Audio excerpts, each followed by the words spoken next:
رجب شریف کا مہینہ ہے، اس مہینے کے اندر 22 رجب کو کنڈوں کا ختم دلایا جاتا ہے، آپ کو پتا ہوگا، ٹھیک ہے۔ اس حوالے سے بس گزارشات عرض کرنا چاہتا ہوں کہ یہ جو کنڈوں کا ختم ہے نا، یہ کہیں پر لکھا ہوا نہیں ہے، یہ کسی کتاب میں نہیں ہے کہ کنڈوں کا ختم دلائیں، ٹھیک ہے۔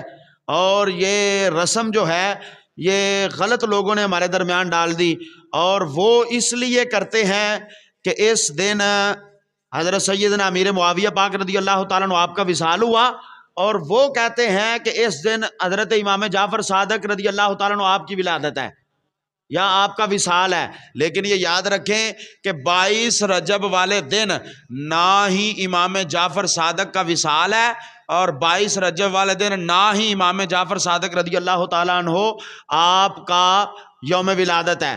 22 رجب کو کچھ بھی نہیں ہے، صرف اور صرف سیدنا امیر معاویہ پاک رضی اللہ تعالیٰ عنہ آپ کا وصال ہے۔ وہ اس خوشی میں یہ کرتے ہیں کہ اس دن حضرت امیر معاویہ پاک آپ کا وصال ہوا تھا۔ لیکن یہ بات یاد رکھیں، اصال ثواب کرنے میں حرج نہیں ہے، اصال ثواب کرنے میں حرج ہے نہیں ہے۔ اور یہ بات بھی کسی جگہ پر نہیں لکھی ہوئی کہ جناب والا صبح فجر سے پہلے پکائیں اور فجر سے پہلے ہی کھلائیں، اور ضروری بھی نہیں ہے کہ حلوہ ہو اور ساتھ پوڑیاں ہو اور ساتھ جناب والا چنے بنائے جائیں اور اندھیرے میں پکایا جائے اور اندھیرے میں ہی کھلایا جائے۔ یہ لوگوں نے باتیں جو ہیں یہ اس طرح کی مشہور کر دی ہیں، لیکن یہ بات یاد رکھیں کہ اس دن حضرت امیر معاویہ پاک رضی اللہ تعالیٰ عنہ آپ کا یوم وصال ہے، اور ہم آپ کو ماننے والے ہیں۔ اگر کوئی بندہ اصال ثواب کرنا چاہتا ہے وہ دن کے وقت جس ٹائم مرضی کر سکتا ہے، وہ دن کے وقت جس ٹائم مرضی کر سکتا ہے، لیکن کنڈوں کا ختم اس کی کوئی حقیقت نہیں ہے۔ کنڈے یہ کسی کتاب میں ملتا ہی نہیں ہے کہ یہ لفظ ہی ایک بڑا عجیب و غریب ہے، پتہ نہیں کس طرح کا لفظ ہے، کیا یہ لوگ کرتے ہیں۔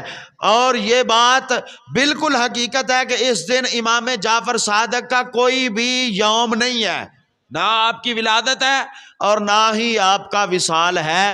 یہ حضرت امیر معاویہ پاک کا دن ہے۔ اس دن اصال ثواب کریں جس وقت آپ مرضی کر سکتے ہیں اور جس چیز پر آپ مرضی کر سکتے ہیں۔